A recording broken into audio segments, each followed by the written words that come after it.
সুপ্রিয় দর্শক, আসসালামু আলাইকুম। আপনাদের সবাইকে স্বাগত জানাচ্ছি এখনকার আলোচনা। আপনাদের সঙ্গে আছি আমি সিরাজুল ইসলাম। দর্শক, মার্কিন প্রেসিডেন্ট ডোনাল্ড ট্রাম্প বলেছেন ইরানের উপর আর হামলা নয়, তার উপরে অর্থনৈতিক চাপ সৃষ্টি করতে হবে। এপাশে মার্কিন প্রভাবশালী senator Chris Murphy, Democratic senator, তিনি বলেছেন যুদ্ধ এখনই বন্ধ করা উচিত, তা না হলে প্রতিদিন ইরান শক্তিশালী হচ্ছে আর আমেরিকা দুর্বল হচ্ছে। আসলে পরিস্থিতি কোথায় গেছে, ডোনাল্ড ট্রাম্প এবং ক্রিস মার্ফির এই কথা থেকে হয়তো কিছু বোঝা যায়। এর ভেতরে ভিন্ন কাহিনী আছে। তেলের দাম কিন্তু আবার বেড়েছে। মার্কিন স্টক এক্সচেঞ্জে অর্থাৎ শেয়ার মার্কেটে উদ্বেগ বেড়েছে। কেন? হরমুজ প্রণালী খোলা নিয়ে। হরমুজ প্রণালী খোলা নিয়ে কী হয়েছে? ইরানের পক্ষ থেকে অন্তত 6টি শর্ত দিয়েছে, সেই 6টি শর্ত মানলেই তবে হরমুজ প্রণালী খোলা হবে। সেই 6টি শর্ত মানা মানে আমেরিকাকে সরাসরি আত্মসমর্পণ করা। এপাশে ইরানের জাতীয় নিরাপত্তা পরিষদে বড় রকমের একটা পরিবর্তন হয়েছে। মহসিন রেজাইকে জাতীয় নিরাপত্তা পরিষদের সচিব করা হয়েছে এবং জাতীয় নিরাপত্তা পরিষদের যিনি সচিব ছিলেন মোহাম্মদ বাকের জুলকাদর, তাকে সর্বোচ্চ নেতা আয়াতুল্লাহ মোস্তফা খামেনির রাজনৈতিক উপদেষ্টা করা হয়েছে। দর্শক, এই বিষয়গুলো নিয়ে এখনকার ভিডিওতে আলোচনা করব। আপনাদেরকে দেখানোর চেষ্টা করব যে আমেরিকা ইরান যুদ্ধ করতে এসে কিভাবে বড় রকমের সংকটে পড়ে গেছে এবং এই সংকট থেকে তারা যে মুক্তির পথ খুঁজছে, সেই পথটাও ঠিকমতো তারা খুঁজতে পারছে না এবং তারা সঠিক পথে যাচ্ছে না ভুল পথে যাচ্ছে। আমি আপনাদের কাছে এই বিষয়গুলো তুলে ধরার চেষ্টা করব। সুপ্রিয় দর্শক, আশা করি ভিডিও ভালো লাগবে এবং আপনারা শেষ পর্যন্ত সঙ্গে থাকবেন। আর ভিডিও যদি ভালো লাগে তাহলে লাইক, কমেন্ট, শেয়ার করবেন এবং চ্যানেলটি সাবস্ক্রাইব করে সাথেই থাকবেন প্লিজ। দর্শক, চলুন আমরা বিস্তারিত আলোচনায় চলে যাই। পরিস্থিতি আসলে কি হচ্ছে একদম খুঁটিনাটি বোঝার চেষ্টা করি। মার্কিন প্রেসিডেন্ট ডোনাল্ড ট্রাম্প তিনি বলেছেন যে এখন ইরানের উপর আর হামলা করা হবে না, হামলা দরকার নেই, বরং ইরানের উপরে প্রচণ্ডভাবে অর্থনৈতিক চাপ সৃষ্টি করা দরকার। তাতেই ইরান কাবু হবে, দুর্বল হবে এবং তারা আলোচনায় আসতে বাধ্য হবে। এই জন্য কী করতে হবে? এই জন্যই ইরানের উপরে প্রচণ্ডভাবে নিষেধাজ্ঞা আরোপ করতে হবে এবং হরমুজ প্রণালীতে যে নৌ অবরোধ, ব্লকেট যেটা সৃষ্টি করে রেখেছে, এই ব্লকেটটা অব্যাহত রাখতে হবে। ডোনাল্ড ট্রাম্পের থিওরি। একথা কোথায় বলছেন? একথা তিনি বলেছেন মার্কিন প্রভাবশালী গণমাধ্যম আজকাল খুব চলে এইরকম একটা গণমাধ্যম এক্সিওস, প্রায় মাঝে মাঝে আমার আলোচনা আসে। এছাড়া আমেরিকার রাজনীতি নিয়ে যে সমস্ত খুঁটিনাটি খুব ভেতরের তথ্য তুলে ধরে এইরকম একটা গণমাধ্যম হচ্ছে এক্সিওস। এই এক্সিওসকে ইন্টারভিউ দিয়েছেন গতকাল ট্রাম্প। সেই ইন্টারভিউতে তিনি বলেছেন ইরানের উপরে অর্থনৈতিক চাপ সৃষ্টি করতে হবে। এখন এই জায়গার কতগুলো বিশ্লেষণ প্রয়োজন। আমেরিকা কি আসলে ইরানের উপর অর্থনৈতিক চাপ সৃষ্টি করতে পারছে বা আরও কিভাবে পারবে, কতটা সফল হবে? দেখুন, 47 বছর ধরে ইরানের উপরে নিষেধাজ্ঞা দিয়ে রেখেছে, সামরিক হস্তক্ষেপ করেছে, রাজনৈতিক হস্তক্ষেপ করার চেষ্টা করেছে, ভেতরে বিভিন্ন রকমের নাশকতামূলক তৎপরতা চালিয়েছে, ভিতরে গোলমাল সৃষ্টি করে দেওয়ার জন্য বিভিন্ন সময় অর্থের বিনিময়ে লোকজনকে অস্থিতিশীল করে তুলেছে, গোলযোগ, কেওয়াস, কন্দল এগুলো সৃষ্টি করেছে। এগুলো সব ইরানের পক্ষ থেকে বলা হয় এইভাবে। এবং হাজার হাজার নিষেধাজ্ঞা দিয়েছে, একটা দুইটা না, হাজার হাজার, এবং বিশ্বের কত কোম্পানি, কত ব্যক্তি, কত প্রতিষ্ঠানের উপরে যে নিষেধাজ্ঞা দিয়েছে তার কোনো শেষ নেই। ইরানের উপরে তো দিয়েছেই, ইরানের সাথে ব্যবসা করে, বাণিজ্য চালায়, এইরকম অজুহাত তুলে, অভিযোগ তুলে বিশ্বের কত ব্যক্তি, প্রতিষ্ঠান এবং ব্যবসা কেন্দ্র বা কোম্পানির উপরে নিষেধাজ্ঞা আরোপ করেছে আমেরিকা, তার কোনো ঠিক ঠিকানা নেই। ইরানকে তো সুইফট সিস্টেম, অর্থনৈতিক সিস্টেম, ব্যাংকিং সিস্টেম, কোনো সিস্টেমের ভেতরেই ঢুকতে দেয় না, রাখেনি। বাট ইরান কি মরে গেছে? মার্কিন কর্মকর্তারা এই কথাগুলো যত তাড়াতাড়ি বুঝবে ততই তাদের উপকার হবে, ততই তাদের জন্য লাভ। কি সেই কথা? কথাটা এই যে আমেরিকা ইরানের উপরে যে সমস্ত নিষেধাজ্ঞা দিয়েছে, এমনকি ডোনাল্ড ট্রাম্প আগের টার্মে ক্ষমতা এসে তিনি ইরানের তেল বিক্রি একেবারে জিরো করে ফেলার চেষ্টা করেছিল নিষেধাজ্ঞা দিয়ে, এত কঠোর চাপ সৃষ্টি করলো। কিন্তু ইরানের তেল বেচা কি আটকে রাখতে পেরেছে? ইরানের অর্থনীতিকে আটকে রাখতে পেরেছে? কোনো সময় পারবে না। এত কিছু করার পরে এখন মার্কিন সামরিক কমান্ডারদের কাছে ইমেইল পাঠানো হয়েছে কি, যে ইরানের বিরুদ্ধে অপ্রচলিত কোন পন্থায় বিজয়ী হওয়া যায় সেই পথ খুঁজে বের করো। কি পথ খুঁজে বের করেছে আমি জানি না। তারা সবাই কি তাকে পরামর্শ দিয়েছে কিনা এইটা যে যুদ্ধ বাদ দিয়ে অবরোধ আরোপ করো আর অর্থনৈতিক নিষেধাজ্ঞা আরোপ করো, এইটা পরামর্শ যদি দিয়ে থাকে তাহলে এটাও ভুল। হয়তো বা হতে পারে যে যুদ্ধ থেকে বের হওয়ার কোনো পথ পাচ্ছে না, যুদ্ধে হয়তো উনি একা একা নিজের মতো তাইরে নাইরে গিয়ে বলে দেন যে আমরা বিজয়ী হয়েছে, আমরা জিতেছি বলে যুদ্ধ শেষ করে হয়তো বা বলবে যে আমরা অর্থনৈতিক নিষেধাজ্ঞা দিলাম, হরমুজ প্রণালী থেকে ব্লকেড উঠবে না। হরমুজ প্রণালী থেকে ব্লকেড না উঠলে ইরান কতটুকু ক্ষতিগ্রস্ত হবে? ইরানের তেল যদি চীনা জাহাজে গিয়ে আনে, তাই চীনা জাহাজের উপর হামলা চালাতে পারবে আমেরিকা? যদি তাই না পারে তাহলে ইরানের তেল বিক্রি তো আর কোনো ঝামেলা থাকে না।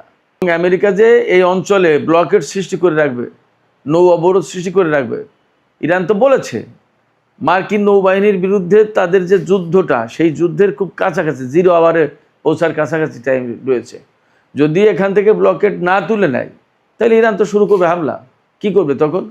বিমান বাহিনী নৌবাহিনী দুটোর সাথেই একসাথে যখন যুদ্ধ করেছে ইরান, তখনই ভয় পায় না। আর এখন শুধু নৌবাহিনীর বিরুদ্ধে যুদ্ধ করবে, ইরান কি সেই ভয় পাবে? মোটেই না। তাহলে মার্কিন প্রেসিডেন্টের যে অর্থনৈতিক চাপ সৃষ্টি এবং নৌ ব্লকেড, এর কোনোটাই কাজ করবে না। হয়তোবা for the time being a কথা বলছে যুদ্ধ বন্ধ করার জন্য, 2 দিন পরে ওটাও বলবে যে এটার দরকার না, আমরা বিজয়ী হয়ে গেছে, আমরা এখন বিজয়ী শক্তি, আমরা চলে গেলাম, নৌ অবরোধ প্রত্যাহার করলাম। হয়তো একটা ডিপ্লোমেসি চালাবে, কাতার, পাকিস্তান, তুরস্ক এদেরকে বলবে যে ভাই তোমরা আমরা যে ওখান থেকে নৌ ব্লকেড তুলে আনবো, তোমরা একটু ব্যবস্থা করো, আমাদের ইজ্জতটা বাঁচুক। হয়তো এমন হতে পারে। তিনি যুদ্ধ কেন বন্ধের কথা বলছেন? যুদ্ধ বন্ধের কথা বলছেন অভ্যন্তরীণ চাপ, সামনে মিড টার্ম ইলেকশন, এছাড়া মার্কিন বাহিনী তো পারছে না। মার্কিন সামরিক বাহিনীর টোটাল যে সশস্ত্র বাহিনী, তার প্রধান জেনারেল ড্যান কেইন তিনি সরাসরি বলছেন যে এই যুদ্ধ করে লাভ হবে না, লস হবে, এই যুদ্ধ বন্ধ করার ব্যবস্থা করা উচিত, বিকল্প ব্যবস্থা খোঁজো, এখান থেকে নিরাপদে সরে যেতে হবে। ঠিক একই কথা বলেছেন ক্রিস মার্ফি, ডেমোক্র্যাট দলের বেশ প্রভাবশালী সিনেটর ক্রিস মার্ফি। তিনি বলেছেন ইরানের বিরুদ্ধে যুদ্ধ বন্ধ করতেই হবে, তা না হলে প্রতিদিন যদি আমরা যুদ্ধ চালিয়ে যাই, এই যুদ্ধে প্রতিদিন আমেরিকা দুর্বল হচ্ছে আর প্রতিদিন ইরান শক্তিশালী হচ্ছে, এতে একসময় আমেরিকা আরও বেশি খারাপ অবস্থায় পড়ে যাবে। তিনি এও বলেছেন, ক্রিস মার্ফি সিনেটর, তিনি এও বলেছেন যে হরমুজ প্রণালী উন্মুক্ত করার ব্যাপারে প্রতিদিন মূল্য বেড়ে যাচ্ছে। এই মূল্য বেড়ে যাচ্ছে মানে কি? মূল্য বেড়ে যাচ্ছে মানে আমেরিকা আগে দাবি করতো কি, হরমুজ প্রণালী না খুললে আমরা নৌ ব্লকেড তুলব না, এ করতে হবে, তা করতে হবে, বহু হুমকি ধমকি, বহু কিছু করেছে, কোনো কিছুতেই ইরানকে টলাতে পারেনি। এ অবস্থায় ক্ষতি আমেরিকা দুইভাবে হচ্ছে, দুইভাবে না কয়েকভাবে হচ্ছে। একটা হচ্ছে এই যে এখানে নৌ ব্লকেড সৃষ্টি করে রেখেছে, বিনা কারণে বিনা লাভে মাসের পর মাস এখানে জাহাজ মোতায়েন করে রাখতে হয়েছে, সৈন্যরা থাকছে, খাচ্ছে, জ্বালানি খরচ, অহেতুক আমেরিকার একটা খরচ যাচ্ছে। এটা গেল এক। 2 হচ্ছে যে এই সমস্ত সেনা জাহাজ এগুলো কিন্তু সব ইরানের হামলার মুখে, ঝুঁকির মুখে আছে। 3 হলো এই সমস্ত জাহাজের যে সমস্ত সেনা আছে, দীর্ঘদিন এখানে বসে থাকতে থাকতে তারা মানসিকভাবে অবসাদগ্রস্ত হয়ে পড়ছে, ক্লান্ত হয়ে পড়ছে, তাদের মনোবল ভেঙে যাচ্ছে। শুধু তাই না, তারা চোখের সামনে দেখেছে বিমান বাহিনী, নৌবাহিনী ইরানকে কি করতে পেরেছে। সারা বিশ্ব থেকে অস্ত্র কুড়িয়ে এনে ইরানের বিরুদ্ধে যুদ্ধ করতে হয়েছে আমেরিকাকে এক পর্যায়ে, এবং এখন অস্ত্র ফুরিয়ে গেছে। এ কি এক কেলেঙ্কারির কথা, তা তো আপনারা শুনতেই পাচ্ছেন। তো সব কিছু মিলে আমেরিকা খুব সংকটে এবং প্রতিদিন তার খরচ বেড়ে যাচ্ছে। আর এই যে ক্রিস মার্ফি বললেন যে প্রতিদিন হরমুজ উন্মুক্ত করার মূল্য বেড়ে যাচ্ছে, এটার নিগূঢ় তত্ত্ব হচ্ছে যে আগে একটা দুটো শর্ত ছিল, এখন ইরান অনেকগুলো শর্ত দিয়ে বসেছে। 14 দফা দাবির উপর ইসলামাবাদ সমঝোতা হয়েছিল, এখন ইরানের পক্ষ থেকে 6 দফা দাবি নতুন করে বলা হয়েছে যে হরমুজ খুলতে গেলে এই 6টা দফা, এই 6টা দাবি আগে পূরণ করতে হবে, তা না হলে ইরান হরমুজ খুলবে না। ইরানের নীতি নির্ধারণী পরিষদ, এই পরিষদের প্রধান আয়াতুল্লাহ সাদেক আমলি লারিজানি, তিনি বলেছেন যে হরমুজ প্রণালী বিনা শর্তে খুলে দেওয়া হবে না এবং কোনো মতেই হরমুজ প্রণালী যুদ্ধের আগের অবস্থায় আর ফিরে যাবে না। অর্থাৎ যার খুশি সেই জাহাজ আর যার খুশি সেই জাহাজ নিয়ে যাবে, বিনা টোলে, বিনা বাধায়, বিনা পর্যবেক্ষণে এইরকম অবস্থা যাবে না। অর্থাৎ এই যে কন্ট্রোল, এই কন্ট্রোল থাকবেই এবং হরমুজ প্রণালী বিনা শর্তে খুলে দেওয়া হবে না। শর্তগুলো কি? ওই যে প্রথমেই ইরানকে অপমান অপদস্থ করা যাবে না, ইনসাল্ট করে কথা বলা যাবে না, ইরানের যে সমস্ত জাতীয় এবং ধর্মীয় মূল্যবোধ আছে সেগুলোকে মানতে হবে, ইরানের উপর থেকে নিষেধাজ্ঞা প্রত্যাহার করতে হবে, নো ব্লকেট তুলে নিতে হবে, তারপরে অত্র অঞ্চলে মার্কিন সেনা সমস্ত সব কিছু সরিয়ে নিতে হবে, ইরানের যে সমস্ত সম্পদ বিদেশে আটকা আছে একদম বিনা শর্তে সেগুলো মুক্তি দিতে হবে। এরকম 6টা শর্ত, এগুলো আমেরিকাকে মেনে নিতে হবে যদি হরমুজ খুলতে হয়। এবং হরমুজ খুললেই যে ইসরায়েল এবং আমেরিকা একদম গড়ের মাটির মতো ব্যবহার করবে, যে জাহাজ যখন খুশি তখন আমরা, জাহাজ যখন খুশি তখন নিয়ে যাবে, নট দ্যাট। আদৌ আমেরিকা এবং ইসরায়েলের জন্য এই হরমুজ প্রণালী খোলা হবে কিনা সেটা প্রশ্ন। জোর করে খুলতে গেলেই যুদ্ধ করবে কিনা সেই সিদ্ধান্ত আমেরিকার। আর কূটনীতির মাধ্যমে যদি খুলতে হয় তাহলে ইরান যে সমস্ত শর্ত দিয়েছে সেইগুলো, তাহলে কি করবে? তো যে কথা বলছিলাম ক্রিস মার্ফির ব্যাপারে, ক্রিস মার্ফি বলেছেন যে প্রতিদিন হরমুজ প্রণালী উন্মুক্ত করার যে মূল্য তা বেড়ে যাচ্ছে। অর্থাৎ একদিন আগে হয়তো 2টো শর্ত ছিল, 2 দিন পরে গিয়ে ইরান শর্ত দিচ্ছে 4টা, আর 2 দিন পরে গিয়ে আরও দেবে 6টা, আর 2 দিন পরে গিয়ে বলবে যে এটাও করতে হবে, আর 2 দিন পরে বলবে ওটাও করতে হবে। না করলে তো উপায় নেই, আমেরিকার হাতে তেল নেই, সারা বিশ্ব তেলের অভাবে ধুঁকছে, তেলের দাম আজকেও বেড়েছে, আবার $84 উপরে চলে গেছে ব্রেন্ট ক্রুডের দাম। মার্কিন স্টক এক্সচেঞ্জ ভীষণ উদ্বেগের ভেতরে। অবশ্যই এশিয়ার বাজার, বিশেষ করে জাপান, দক্ষিণ কোরিয়া এবং হংকংয়ের শেয়ার মার্কেটে একটু চাঙ্গাভাবে এসছে আজকে। এপাশে তেলের দাম, তেলের সংকট সারা বিশ্বে তো চলছে, কি করবে? শুধু তাই না, যেখানে যুদ্ধের আগে প্রতিদিন গড় পড়তা 130টি জাহাজ চলতো হরমুজ প্রণালী দিয়ে, সেখানে এখন এই যে 4, 5, 6 এই 3 দিনের আগস্টের 4 তারিখ, 5 তারিখ, 6 তারিখে আগস্টের যে জাহাজ চলাচলের হিসাব দিয়েছে তাতে 8টা থেকে 15টা গড় পড়তা এই 3 দিনে জাহাজ চলেছে। কোনোদিন 8টা, কোনোদিন 9টা, কোনোদিন 15টা, এরকম জাহাজ চলাচলের পরিমাণ কমে গেছে। কত? যেমন তেলের জাহাজ কম যাচ্ছে, তেমনি সার, আদার বিভিন্ন ধরনের প্রোডাক্ট যাওয়া আসা করে, সবই তো কমে গেছে। তাহলে কি পরিস্থিতি? হরমুজ প্রণালী কেন্দ্রিক যে বাণিজ্য, টোটাল একটা বিরাট ভলিউমের বাণিজ্য, সেই বাণিজ্য তো একদম স্থবির হয়ে পড়েছে। তাই সেই বাণিজ্য স্থবির হওয়া মানে কি? বিশ্বের বিরাট একটা অর্থনৈতিক অংশ স্থবিরতার ভিতরে পড়েছে। তার প্রভাব কি আমেরিকার উপর পড়বে না? গতকালকেই তো আমি ভিডিওতে বললাম যে হরমুজ এই যুদ্ধের পর এখন হরমুজ প্রণালী দিয়ে আমেরিকায় তেল যাওয়ার পরিমাণ একেবারে 0 পজিশনে চলে এসেছে। আমেরিকায় একদম 1 ফোঁটা তেলও যাচ্ছে না এখন। ভাবতে পারেন কি পরিস্থিতি? আমেরিকা প্রচণ্ড রকমের চাপের ভেতরে পড়েছে। এই অবস্থায় তারা যদি ইরানের উপর চাপ সৃষ্টি করতে যায়, সত্যি সত্যি সেটা কাজ করবে না, ব্যাকফায়ার করবে, বুমেরাং হবে, লাভ হবে না। ইরানের উপরে চাপ সৃষ্টি করে বা অর্থনৈতিক নিষেধাজ্ঞা আরোপ করে পারেনি এই পর্যন্ত। কারণ আমি আপনাদেরকে বলি যে আমেরিকা এবং ইসরায়েলের বিরুদ্ধে ইরান যুদ্ধ করছে, সেই আমেরিকা এবং ইসরায়েল তো সামরিক দিক দিয়ে দুর্বল না। এত বড় দুটো শক্তিধর দেশের বিরুদ্ধে অ্যাট এ টাইম যুদ্ধ করেছে ইরান, তাইলে তার সামরিক সক্ষমতা কেমন? সেই সামরিক সক্ষমতা তৈরি করতে গিয়ে তো তাকে টাকা খরচ করতে হয়েছে। তো তার যদি অর্থনৈতিক সক্ষমতা না থাকে তাহলে সে এগুলো করলো কী করে? এ তো শুধু সামরিক সক্ষমতার কথা বলবো। এই যে পরমাণু কর্মসূচি পরিচালনা করা কি 2-1 টাকার ব্যাপার? তার যে বিমান কর্মসূচি, তার যে মহাকাশ গবেষণা, তার যে বৈজ্ঞানিক গবেষণা, যত ক্ষেত্রে ইরান কোন জায়গায় পিছিয়ে আছে। আমার ছেলে তো ওখানে ডাক্তারি পড়ে, আমি তো জানি তাদের মেডিকেল সায়েন্সের ডেভেলপমেন্টটা কী। আরও 1.5-2 বছর 2.5 বছর আগে শুনেছিলাম, খবরও করেছিলাম আমি, যে পৃথিবীতে 2টো দেশের হাতে রোবোটিক সার্জন আছে। আরও 2-2.5 বছর 3 বছর আগের কথা, বা তারও একটু বেশি হবে। সেই রোবোটিক সার্জন আমেরিকার হাতে আছে আর ইরানের হাতে আছে। এবং ফ্যাক্ট হচ্ছে, আমেরিকার হাতে যেটা আছে তার চেয়ে বেশি সফল হলো ইরানের হাতে যেটা আছে। এটা মেডিকেল সায়েন্সের একটা প্রসঙ্গ বললাম।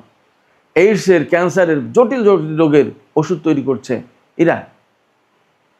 তো তাদের মেডিকেল সায়েন্স, ইঞ্জিনিয়ারিং থেকে শুরু করে মহাকাশ গবেষণা, এই যে ক্ষেপণাস্ত্র প্রজেক্ট, রকেট সিস্টেম, এই সমস্তগুলো কি চালানো 2-1 লোকের কাজ নাকি 2-1 টাকার কাজ? অর্থাৎ আমি বলতে চাইছি, আমেরিকা, পশ্চিমা দেশগুলো এইরকমভাবে নিষেধাজ্ঞা দিয়ে রাখার পরেও তো ইরান এই কাজগুলো করতে পেরেছে। তাহলে নতুন করে নিষেধাজ্ঞা দিয়ে আপনি ইরানকে কি করে আটকাবেন? সেক্ষেত্রে ইরানের সাথে যদি আপনি বন্ধুত্ব না করেন, বা ইরান যদি আপনার সাথে বন্ধুত্ব না করে, তাহলেও অন্তত আপনারা দূরে দূরে থাকেন। যুদ্ধ, কনফ্রন্টেশন এবং এই যে অর্থনৈতিক চাপ, নিষেধাজ্ঞা, এইগুলোর দিকে গিয়ে লাভ হবে না। এই পুরনো চিন্তা থেকে বেরিয়ে আসা দরকার। ডোনাল্ড ট্রাম্প যা বলছেন, এতে কোনো লাভ হবে না।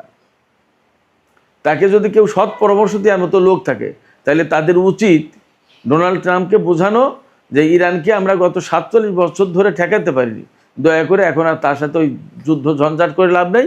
তার মতো সে থাকুক, আমরা আমাদের মতো থাকি, যার যার অবস্থানে ভালো থাকা যাবে। এই যে যুদ্ধ করতে এসে আমেরিকার কত বিলিয়ন ডলার খরচ হয়েছে আপনি বলেন, আপনারা বলেন, লাভটা কী হয়েছে? বরং আমেরিকা তাতে অপমানজনক অবস্থায় পড়েছে সারা বিশ্বে। যে এখন যুদ্ধ না করে অর্থনৈতিক চাপের কথা ভাবতে হচ্ছে। তার মানে কি? যুদ্ধ করে সে পারছে না, যুদ্ধ করে সে পারেনি। এবং ক্রিস মার্ফি বলেছেন যে এই যুদ্ধে ইরান বিজয়ী হয়েছে, আমেরিকা হেরে গেছে। একদম সরাসরি বলেছেন। আমেরিকা দুর্বল হয়েছে, ইরান শক্তিশালী হয়েছে। তিনি সরাসরি বলেছেন যে এই যুদ্ধ এখনই বন্ধ করা দরকার।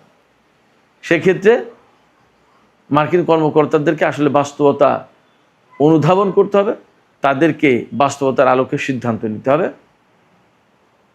কারোর প্ররোচনায় ইরানের সাথে যুদ্ধ করে লাভ হবে না। সুপ্রিয় দর্শক, আর একটা বিষয়, গুরুত্বপূর্ণ একটা ছোট্ট বিষয় আলোচনা করে আমি শেষ করবো এখনকার আলোচনা। সেটা হচ্ছে যে ইরানের আইআরজিসির সাবেক commander major general Mohsin Rezaei, যিনি সর্বোচ্চ নেতার সামরিক উপদেষ্টা ছিলেন, তিনি এখন ইরানের সর্বোচ্চ জাতীয় নিরাপত্তা পরিষদের সচিব। খুবই গুরুত্বপূর্ণ। অর্থাৎ এই যে যুদ্ধ বিগ্রহ, নিরাপত্তা সংক্রান্ত যত ব্যাপার এই পরিষদ সব হ্যান্ডেল করে। তার সচিব হিসেবে তাকে নিয়োগ দেওয়া হয়েছে গতকাল। সর্বোচ্চ নেতা তাকে বলেছেন তাকে নিয়োগ দেওয়া হোক, প্রেসিডেন্ট তাকে নিয়োগ দিয়েছেন। আর এই অন্তর্বর্তীকালীন যিনি সচিব হিসেবে দায়িত্ব পালন করছিলেন, মোহাম্মদ বাকের জুলকাদ, তাকে সর্বোচ্চ নেতার রাজনৈতিক উপদেষ্টা করা হয়েছে। তিনিও আইআরজিসির লোক। তো মহসিন রেজাই, ইরান ইরাক যখন 8 বছর যুদ্ধ হয়েছে, তখন কিন্তু তিনি আইআরজিসির কমান্ডার ছিলেন। খুবই গুরুত্বপূর্ণ রোল প্লে করেছেন এবং সারা জীবন তিনি ইরানের অর্থনৈতিক, রাজনৈতিক, সামরিক বিভিন্ন অঙ্গনে কাজ করেছেন। খুব গুরুত্বপূর্ণ পজিশনে দায়িত্ব পালন করেছেন। এই পর্যায়ে তাকে এখানে এনে যেমন দায়িত্ব পালনের ব্যবস্থা করে দেওয়া হলো, আরও গুরুত্বপূর্ণ দায়িত্ব পালনের ব্যবস্থা করা হলো, তেমনি তার উপরে আস্থা রাখা হলো এবং তাকে, আমার কাছে মনে হয় যে একটা সম্মান দেখানো হলো। এটাও ঠিক, তার যে অবদান, সেই অবদানের আরও বেশি সর্বোচ্চ স্বীকৃতি দেওয়া হলো সম্ভবত। দেখা যাক মহসিন রেজাইর নেতৃত্বে ইরানের জাতীয় সর্বোচ্চ নিরাপত্তা পরিষদ আরও কত সুন্দরভাবে কাজ করতে পারে। আমরা সেই অপেক্ষায় থাকলাম। সুপ্রিয় দর্শক, আলোচনা এখানে শেষ করতে চাই। আলোচনা শেষের আগে আপনাদের মতামত জানতে চাই যে এই যে ক্রিস মার্ফি বললেন যে আমেরিকা হেরে গেছে, ইরান জিতে গেছে এবং নিষেধাজ্ঞা দিয়ে কোনো কিছু করে লাভ হবে না, বরং তার সাথে যুদ্ধ বন্ধ করা আজকেই উচিত। কারণ তাতে আমেরিকা প্রতিদিন দুর্বল হচ্ছে এবং প্রতিদিন শক্তিশালী হচ্ছে ইরান। ডোনাল্ড ট্রাম্পও কিন্তু ইরানের উপর হামলা না চালানোর কথাই বলছেন। তিনি বলছেন হামলা না চালিয়ে ইরানের উপর অর্থনৈতিক চাপ সৃষ্টি করতে হবে, সেটাই কার্যকর হবে বেশি। এই যে হামলা না চালানোর কথা ডেমোক্র্যাট দল থেকে এবং রিপাবলিকান দল থেকে, ট্রাম্প রিপাবলিকান দলের, ক্রিস মার্ফি ডেমোক্র্যাট দলের, দুই পক্ষ থেকে আসলো। তার মানে কি? যুদ্ধ কি খুব শিগগিরই বন্ধ হতে যাচ্ছে? আপনাদের কি মনে হয়? সুপ্রিয় দর্শক, আপনাদের মতামত জানিয়ে লিখতে পারেন। আর ভিডিও ভালো লাগলে আবারও বলি, লাইক, কমেন্ট, শেয়ার করবেন এবং চ্যানেলটি সাবস্ক্রাইব করে সাথেই থাকবেন। দর্শক, আপনাদের সবাইকে অনেক অনেক ধন্যবাদ। আল্লাহ হাফেজ।